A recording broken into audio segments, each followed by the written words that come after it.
El High Festival Arequipa 2020 se viene llevando a cabo con sumo éxito. Yo acabo de disfrutar una estupenda charla a cargo de Micaela Chirif sobre la literatura infantil y sobre su más reciente libro Animales. Y si usted quiere también disfrutar de interesantísimas charlas, puede ingresar a esta página y ver el gran programa de actividades de este año, con personajes nacionales e internacionales. Entre los internacionales figura, por ejemplo, el escritor español Manuel Vilas, un poeta, narrador, que publicó hace unos años una exitosísima novela llamada Ordesa, y que su más reciente novela, Alegría, resultó finalista del Premio Planeta. Se trata de una novela intimista que de alguna manera nos hace reflexionar en torno a la diferencia entre lo que es la alegría y lo que es la felicidad. Y justamente sobre esta novela publicada por Planeta, conversé con Manuel y quiero compartir con ustedes dicho diálogo.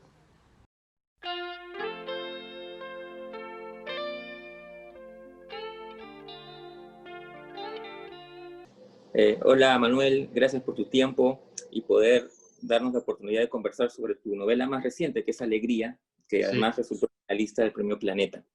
Eh, Quería empezar un poco, me tengo una fijación por los orígenes de las novelas, cómo surgen, si a partir de una imagen poderosa o de una idea que se va desarrollando.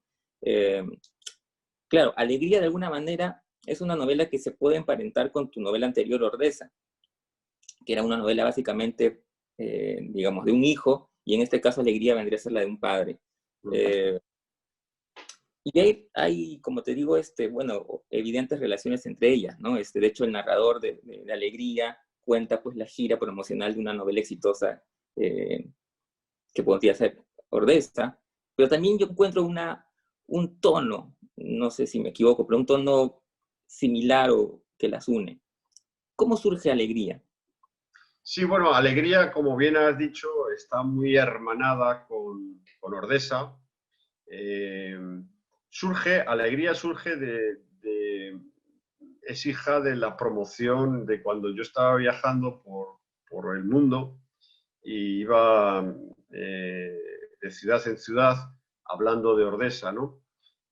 Me fueron ocurriendo una serie de acontecimientos extraños que a mí me parecieron casi de orden sobrenatural, que es que iba encontrando a personas que conocieron a mi padre y a mi madre, que eran los protagonistas de Ordesa. Y eso me llevó a pensar que la historia que yo había narrado en Ordesa, que era la historia de mi familia, estaba incompleta. Y luego me di cuenta también de que mi condición, que yo había escrito Ordesa, que era en mi condición de hijo, pero que yo me había convertido en padre y que necesitaba completar el círculo que había abierto en Ordesa, escribiendo una novela sobre mis hijos. Y así surgió Alegría. Yo también tenía una gran necesidad de seguir escribiendo sobre mi familia porque pensé que lo que había escrito en Ordesa estaba incompleto. También referido a mi padre y mi madre, cosas que había vivido con ellos y que no había contado en Ordesa. De modo que Alegría es en alguna medida la prolongación natural de Ordesa, aunque son dos novelas independientes y técnicamente yo quise que fueran independientes, porque entendí, por una razón, porque entendí que uno no puede pedirle a un lector tanta atención. Es decir, si a un lector llega a sus manos Alegría, pues que la lea como si fuese esa la única novela de Manuel Vilas. Si le gusta y quiere leer Ordesa, pues que lea Ordesa. Yo no me atrevía a decir, estamos ante dos novelas y hay que leer las dos novelas, ¿no? Me parece que es pedirle demasiado a la gente, ¿no? Por eso quise que fueran independientes. Ujú. Claro, porque en realidad Alegría, si bien gira en torno a los hijos, porque es la mirada del padre frente a su familia, a sus hijos, a su esposa o su segunda esposa, la presencia de los padres sigue estando presente, porque claro, por las personas que se encuentran, por la evocación constante eh, Sí, yo, hacia él. sí, Eh, claro, yo necesitaba seguir hablando de mi padre y de mi madre, y hay una evocación constante en la novela de ellos. No hay tanto duelo, no hay tanto sufrimiento, digamos que la muerte de los padres ya ha cicatrizado esa herida, ¿no? Y ya están presentes de una manera menos dramática. que en Ordesa, ¿no? Pero otra cosa que me parece interesante en la novela es, de alguna manera, o por lo menos yo lo entendí así como una distinción entre lo que es la alegría, por un lado, eh, que la encontramos en cosas incluso aparentemente triviales, como por ejemplo el narrador habla de la alegría que le da el remendar su billetera, digamos, ¿no? Esas pequeñas alegrías, frente a esa idea que nos venden de la felicidad o de la búsqueda de la felicidad. De hecho, hay una parte que quisiera leerte por aquí, que lo vea subrayado. Dice el narrador, ¿no? Las confesiones de felicidad absoluta que a veces hacen los seres humanos suelen ser falsas. Entonces hay un enfrentamiento, me parece, entre esas dos ideas. Sí, yo pensé que había dos sentimientos relevantes en la experiencia de un hombre o de una mujer actuales, que era la felicidad y la alegría, y me puse a pensar qué era mejor, ¿no? Si la felicidad o la alegría. Me di cuenta de que la felicidad es un sentimiento convencional y social. La felicidad pasa por el éxito. La felicidad está relacionada con el éxito laboral, económico, social, sentimental. Para que una persona se sienta feliz, tiene que haber triunfado en la vida y tiene que obtener el reconocimiento de los demás. Tienen que decirle, pues sí, tienes motivos para sentirte feliz, tienes un gran trabajo, ganas mucha plata, tienes, en fin, lo que sea, ¿no? En cambio, la alegría me parecía algo humilde, un sentimiento humilde, donde lo social no era importante, donde no era necesario el éxito. Un sentimiento personal frente a la felicidad que era social, una cosa íntima, del corazón íntimo. La alegría la vi relacionada con alguien que se levanta por la mañana y ve que existe el sol, la luz, los pájaros, el viento, el agua, el mar, los ríos, las montañas, y solo con contemplar esa maravilla siente una admiración arrebatadora, una admiración mayúscula ante el misterio del ser de las cosas, y eso le produce alegría. Y con eso ya tiene suficiente para vivir. No necesita ningún éxito, no necesita que le den el visto bueno en los demás, ¿no? Entonces dije, no, yo quiero ese sentimiento, yo quiero la alegría que es biológica, es primitiva, es atávica, es ancestral, tiene que ver con el primer Homo sapiens que se levanta y dice la vida es suficiente porque con esto ya es un milagro estar aquí, ¿no? Y todos los valores sociales no me importan, porque yo lo que quiero es estar conectado, profundamente conectado con la vida. Y eso yo lo llamé alegría. Mientras leía la novela recordaba una conversación que tuvimos hace muchos años sobre la música y la importancia que la música tiene, o tiene, mejor dicho, en tu vida, ¿no? Y claro, en la novela el narrador, digamos, retoma el tema de la música, tan es así que nombra a los personajes de su familia con los nombres de músicos clásicos, ¿no? De hecho, hay una parte en la que el mismo narrador dice, mi vida es historia de la música, ¿no? Y por otro lado, porque también en la novela, digamos, el personaje cuenta un poco ciertos problemas psicológicos que tienen que ver con la melancolía, y él la simboliza como la aparición de un ángel, y a ese ángel también le da un nombre que tiene que ver con la música. Sí, bueno, todo procede de mi pasión por la música. A mí, yo creo, siento necesidad de la música porque mi vida ha tenido un poder curativo. La música me cura, me sana, me tranquiliza, me serena, ¿no? Me da paz, ¿no? Entonces, en un momento determinado, yo tenía dificultad para nombrar a los personajes. Ocurrió en Ordesa. No sabía muy bien qué nombres darles, ¿no? No podía utilizar sus nombres reales porque me daba pudor. Y inventarme los nombres también me parecía un desatino, me parecía una cosa muy desacertada. Entonces, un buen día, al hilo de mi afición por la música, estaba escuchando música todo el día, dije, bueno, mi padre, empecé a pensarlos como si fuesen música. Es como si tú piensas en un ser humano y dices, este ser humano es música, ¿qué música sería? Este sería mi madre. ¿Cómo era mi madre? Mi madre era dramática, pasional, eh, me parece que suena a Wagner, ¿no? ¿Cómo era mi padre? Mi padre era luminoso, espiritual, me parece que está sonando Bach.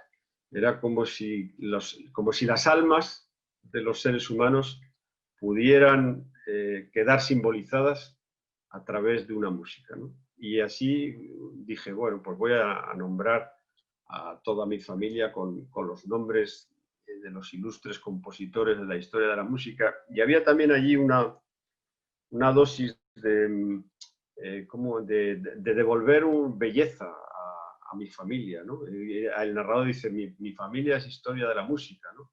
Era un orden bello, ¿no? Allí donde donde había habido una familia de clase media-baja española, pues de repente se elevaron casi a la aristocracia de la música occidental, ¿no? Y eso gracias a la literatura. En eso sí, yo entiendo que la literatura, la imaginación literaria, no tiene fronteras. La vida sí las tiene. La imaginación literaria no las tiene. Eso quizá es una de las cosas más hermosas que uno puede encontrar en la literatura. Uh-huh. Ahora, si uno, digamos, hace una mirada panorámica a tu obra, digamos, o por lo menos los libros que yo he podido leer, tuyos, que se encuentran en Lima, me aventuraría a decir que hay como dos etapas marcadas, me parece a mí. Una primera etapa donde la presencia del humor es fundamental, y pienso, por ejemplo, en novelas eh, como Los Inmortales, por ejemplo, ¿no? Y esta etapa actual que es más bien como el otro lado de un disco. ¿Coincides conmigo? Sí, sí, efectivamente. Yo creo que hay dos etapas. La previa a Ordesa, que son novelas como Los Inmortales, Aire Nuestro o España, que son novelas con mucho sentido del humor, muy irónicas, y también son novelas donde hay mucha crítica social y mucha crítica al capitalismo. Es digamos que serían novelas donde predomina la descripción del mundo externo. Y Ordesa y Alegría lo que prima es la descripción del mundo interno, ¿no? Esa sería, sí, son dos ciclos, dos épocas diferentes. La anterior a Ordesa estaría marcada por el exterior y después de Ordesa estaría marcada por el interior. Uh-huh. Sobre volviendo a Alegría, también me interesa mucho cómo se conciben las estructuras, si suele ser, como suelen llamar algunos autores, de mapa, ¿no? O de brújula, es decir, tienes una idea más o menos fija antes de escribir o en el camino vas viendo cómo le No, das forma. sí, yo más bien soy escritor que a través del camino, conforme va escribiendo, va viendo hacia dónde se dirigen tus intereses literarios, ¿no? No tengo un plan preconcebido. Sé que hay, hombre, sí, conozco que los temas fundamentales que quiero tratar, que son los que me obsesionan, estos sí los conozco. Ahora, cómo se van a desarrollar, tengo que ir averiguándolo conforme los voy escribiendo. Uh-huh. Ahora, bueno, tú eres poeta, de hecho hemos conversado sobre poesía y por ejemplo, tu gusto por la poesía de Vallejo. Pero siento, estoy equivocando, pero me parece que en estas dos últimas novelas, por lo menos, la presencia del Manuel Poeta está más presente, valga la redundancia, por ese tono específico. Hay un trabajo en el lenguaje, en las dos novelas, tanto en Ordesa como en Alegría, que es deudor del poeta, ¿no? Del taller del poeta, ¿no? Cuando tú hablas de que una novela tiene un contenido poético, hay que tener cuidado, porque excesivo contenido poético de una novela la mata, ¿no? Entonces hay que saber cuáles son las dosis que una novela, una narración puede admitir, qué dosis de poesía caben en una novela, ¿no? Y ahí sí que yo creo que eso está muy medido, tanto en Ordesa como en Alegría. Meter pensamiento poético y cosas que proceden de la poesía, pero dentro de una narración y dentro de una historia que tú estás contando. Por otra parte, también es verdad que las novelas, también el lector, también las novelas que más nos gustan, que más han gustado siempre, pues acaban teniendo una intencionalidad poética. Si tú piensas, por ejemplo, por dos novelas latinoamericanas, Cien años de soledad, por ejemplo, tiene un mensaje poético. Pedro Páramo tiene un mensaje poético. Los cuentos de Borges tienen un mensaje poético. Las novelas de Proust tienen un mensaje poético. El Quijote tiene un mensaje poético. Las novelas también buscan la poesía, ¿no? Un poco para ir terminando, si bien estas dos novelas, como mencionas, están más ligadas a la interioridad, digamos, del personaje exterior como tu ciclo anterior, sin embargo, también dijiste en alguna entrevista que eran como homenajes tuyos a la clase media. Bueno, yo soy hijo yo tengo mucha conciencia de clase, en el buen sentido de la palabra, no es que me haya hecho un revolucionario, pero sí, claro, yo viví en una familia de clase media baja y eso te marca, haber visto que costaba llegar a fin de mes, que costaba comprar cosas, que a mi padre pues tuvo, en fin, los trabajos mal pagados, dificultades económicas, ¿no? Vinculadas a una clase social que era la clase media española de los años 60 y 70, de hace 50 años. Y tú cuando vives eso, se te queda grabado en el corazón. Entonces, a mí claro, yo conozco bien la clase media española de la que procedo. En fin, y entonces, cada vez que pienso en mi padre y en mi madre, pues veo su mundo social, su mundo económico-social, y era la clase media española. Y las clases medias a veces y estamos viviendo ahora un mundo globalizado donde hay una clase media internacional, ¿no? Y las clases medias de alguna manera son las más desasistidas, ¿no?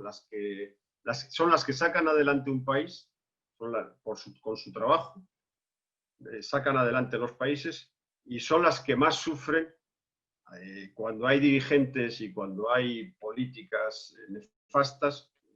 Las crisis económicas recaen sobre las clases medias. Es decir, parecen las clases medias en estos momentos, en 2020, parecen las grandes víctimas del sistema, ¿no? Las víctimas del sistema. Gente, porque son trabajadores. La clase media es gente, la clase media es la hija del proletariado del 19. Es decir, es el proletariado del 19 que da un paso hacia adelante y consigue llegar a ser clase media.